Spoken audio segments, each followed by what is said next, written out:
Okay, so back to Kaspar. The Countess has sadly died and Kaspar is pining for her, so Johnny Trott has taken Kaspar to live in his bedroom, but it has to be a secret from Skullface. So let's see what happens next. Meanwhile, the Countess's brother and sister came to take away all her things. They asked after Kaspar, and I told them, as I told everyone else, that he disappeared. In the Countess's sitting room, they stood by the piano for a while and cried. I found myself looking again in the mirror where I had so often caught a ghostly glimpse of the Countess. I did not see her this time, but I felt her presence. I made her a silent promise then that I wouldn't let Kaspar die. As it turned out, Kaspar didn't die. He was saved, but I had to say that it had nothing whatsoever to do with me. In the end, Kaspar was saved by happen chance, by pure happy coincidence.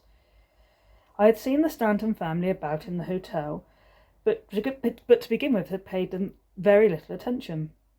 They seemed like a lot of other rich families that came to stay for a month or two in the hotel. They were American, a father, a mother and a little girl. I think that might be them there in that picture. See the family there?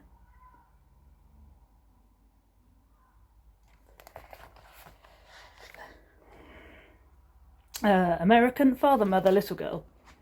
Both the parents seemed rather stiff and prim and proper, even a bit standoffish, which, in my experience, was not at all like most of the American guests I'd met in the hotel. The little girl was different, though. She was about 7 or 8, I guessed, and was always in trouble. Always being ticked off by her mother. She was forever wandering off on her own and getting herself lost. As I was soon to learn, getting lost didn't upset her one bit, but it did upset her parents, particularly her mother, whom I'd often see hurrying through the lobby in search of her.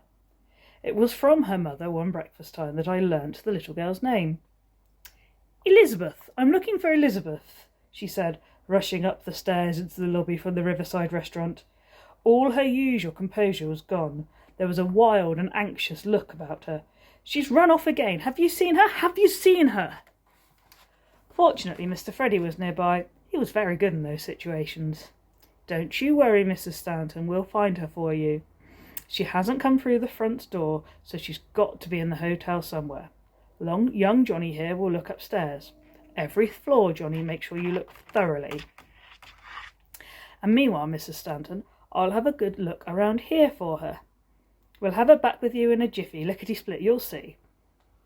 He clapped his hands at me. Off you go, Johnny lad, off you go. Sharp about it now, there's a good boy. An hour later I'd searched every floor of the hotel, high and low, and there was still no sign of her. I was about to check downstairs to see if Mr. Freddy hadn't already found her, when I wondered if I should check the servants' corridor up in the attic. I thought it very unlikely that she'd been up there, but Mr. Freddy had told me to search every floor, and besides, I remembered my own childhood well enough to know that children like to hide in the most unexpected places, so I climbed the stairs to have a look. From the end of the corridor, I could already see that the door to my room was open, and I knew at once she must be in there. As I stole along the corridor, I could hear her talking inside my room. Listening outside the door, there's Johnny Trott. Good cat, she was saying. Nice cat, beautiful cat. I found her kneeling at the foot of my bed. Beside her was Kaspar eating ravenously from his bowl, wolfing down the liver I had left for him, and purring like a lion. There they are. I think we've got time for a little bit more. Elizabeth looked up at me and smiled. Hello, she said. My name is Elizabeth Stanton.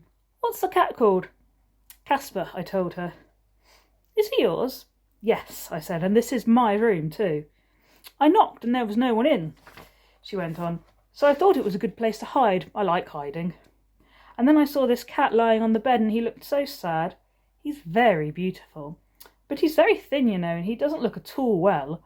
Look at him, he's starving hungry. I think you should feed Kaspar more often. That's what I think. Your mother's been looking for you. She thought you were lost, I told her, trying my best to hide my growing irritation. To be honest, I didn't much like being told by some hoity-toity little rich girl that Kaspar needed to eat more. Hadn't I been trying for weeks on end now to get him to do just that? And although I was relieved to see Kaspar eating again, I have to confess I was more than a little upset that this little girl seemed to have succeeded so easily where I had failed. So the truth is that our first meeting was not at all disposed to like Elizabeth Stanton. She seemed far too full of herself for my liking. "You just wait till I tell Mama and Papa about Kaspar," she went on. "Can I take him downstairs to show them?" It hadn't even occurred to me until that moment that this little girl could blow the whole secret. I crouched down so that we were face to face and put my hands on my shoulders. She had to know that I was serious about this. "You can't say a word," I told her. "The thing is, you see, I'm not allowed to keep pets up here. It's against the rules, see, no pets in the servants' quarters. If anyone finds out, I'll get the sack. I'll lose my position, I'll have nowhere to live, and neither will Kaspar. No one else knows he lives up here, so you won't tell anyone, will you? It will be our little secret, right?" She was looking at me very intently all the while. She thought for a moment or two. Then she said, "I don't like rules, especially unfair rules like not being able to keep a cat. So I won't tell anyone. Cross my heart and hope to die." Then she added, "But you will let me come up and feed Kaspar again sometime, won't you?" I hadn't any choice. "I suppose so," I said, "if you want to." I do, she cried. "I like him so much, and he likes me. I know he does." It was true. Kaspar was looking up at her adoringly. There he is, looking up at her adoringly. Meow meow. He could hardly take his eyes off her. She grabbed my hand and shook it. "Oh, thank you, but I don't know your name, do I?" "Johnny Trot," I told her. She let out a peal of laughter. Johnny Rot, that's a funny name. Bye, Kaspar, bye, Johnny Rot. And still giggling, she skipped off down the corridor and was gone. As I watched her go, I remembered the last person who found my name so funny, and I was already starting to dislike her a little less. Okay. So, Kaspar.